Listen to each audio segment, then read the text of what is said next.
కాదు మీరు అసలు పూర్తి చేయలేదనే చెప్పి కదా ఇప్పుడు కూటమి ప్రభుత్వం అంటే చెప్తోంది. నేను ఇందాక చెప్పాను మీకు ఆ! 5 ఇయర్స్‌లో ఎవడు కూడా అన్నీ చేయలేడు. కొన్ని మిగులుతాయి. కొన్ని ఆలోచనలు మిగులుతాయి. కొన్ని నీకు మోడల్స్‌గా మిగులుతాయి. వాటినే కదా రిలే రేస్‌గా నువ్వు తీసుకుపోవాల్సింది. నువ్వు దాన్ని సడెన్‌గా నీ పాలిసీని షిఫ్ట్ చేసుకొని నేనిది యశోదకి ఇచ్చేస్తున్నాను. హ్మ్. సారీ యశోద వాళ్ళు ఎవరైనా ఇబ్బంది పెడితే నాకు ఇబ్బంది. హ్మ్. నేనేం వాళ్ళు ఇబ్బంది పడాల్సిన అవసరం లేదు. ఎగ్జాంపుల్‌గా మాత్రం చెప్తున్నాను. లేకపోతే యశోద కాకపోతే ఇంకోటి ఇంకొకరు.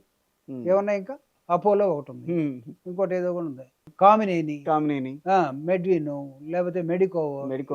ఇలాంటియన్నీ వచ్చేసినాయి. కానీ why don't show another Gandhi hospital, hmm. Why don't show another Osmania hospital, hmm. Why don't show like I mean in Visakhapatnam King George hospital, yes. Why don't show Guntur medical college, why don't show Venkateswara medical college. Right. ఎందుకు ఆ విధంగా తీసుకురావాలి గదా! మీరెందుకు సడెన్‌గా ప్రైవేటోడికి ఇస్తామన్నారు? ప్రైవేటోడికి ఇస్తే పేదవాడి ఆరోగ్యాన్ని ఎవడు పట్టించుకోవాలి? కాదు పార్లమెంట్‌లోనేమో ఇది చాలా మంచిదని జెప్పి పీపీపీ పద్ధతి అసలు పనికిరాదని జెప్పి మాట్లాడినప్పుడు, ఇక్కడికొచ్చేసరికి దాన్ని మేము అడాప్ట్ చేస్తామని సార్ మాట్లాడుకున్నారెందుకని? నాకు తెలిసి హ్మ్. ఇండియన్ పార్లమెంటరీ సిస్టమ్‌లో మన భారత రాజ్యాంగంతోటి వచ్చినటువంటి 2 ఎకనామిక్ మోడల్స్. ఒకటి పబ్లిక్ సెక్టర్, రెండవది private. Private sector. Hmm. Okay. అంతే. There is no PPP model okay. When we adapted Indian constitution. ఉందా? కరెక్ట్ లేదు. నీకు ఒక 20, 30 సంవత్సరాలు ఆ కాన్సెప్టే లేదు. లేదు.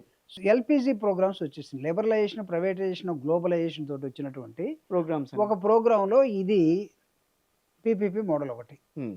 చంద్రబాబు నాయుడు గారు హైటెక్ సిటీని కట్టానన్నాడు. హైటెక్ సిటీ కట్టడం వల్ల మొత్తం మారిపోయిందన్నాడు. హ్మ్. ఏదో హైదరాబాదు పెరిగిపోయింది.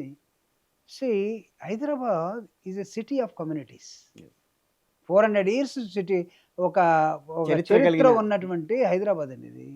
నువ్వెక్కడ నువ్వు వచ్చిందెప్పుడు 85లో 89లో అయ్యాడా ముఖ్యమంత్రి గారు ఈయన? అవును. అంతే కదా! అంతే. ఎన్టీ రామారావు తోసేసి వచ్చినటువంటి ఆయన ఒక హైటెక్ సిటీని కట్టాడు. సైబర్ సిటో, హైటెక్ సిటో. కడితే దానిలో ఎవడుంటాడు? ఏమన్నా బీహెచ్ఎల్ ఉంటుందా? హుహు. బీడీఎల్ ఉంటుందా? ఉండదు. నేను పనిచేసిన మెదాని ఉంటుందా? లేదు. ఇండియన్ రైల్వేస్ ఉంటుందా? లేకపోతే ఆర్టీసీ ఉంటుందా గవర్నమెంటు? అన్నీ ప్రైవేటోడే గదా! యెస్. ఇన్ఫోటెక్ అని ఒకడు, ఓయాసిస్ అని ఒకడు, ఇంకోడెవడో రకరకాల పేరుతోటి ఉన్నటువంటి ప్రైవేట్ పీపుల్ ఉంటారు. యెస్. ప్రైవేట్ వాళ్ళకి నువ్వు అప్పజెప్పి, ఈ దేశాన్ని నేనే బాగు చేశాను. సాఫ్ట్‌వేర్ అంటే నేను. సాఫ్ట్‌వేర్ హైదరాబాద్ నేను లేకపోతే హైటెక్ సిటీ లేకపోతే లేదు. ఏమన్నా అది హైటెక్ సిటీ ఏమన్నా బీహెచ్ఎల్ కంపెనీ లాంటిదనుకున్నావా ఏంటి? అన్ని సామాజిక వర్గాలతో కూడినటువంటి మనుషులు అక్కడ ఉద్యోగాలు సంపాదించుకొని, డాక్టర్ బాబాసాహెబ్ అంబేద్కర్ ఆశించినటువంటి అంతరాలు లేనటువంటి ఒక సమాజాన్ని, సమసమాజాన్ని నిర్మించే క్రమంలో it should be your administration should be like a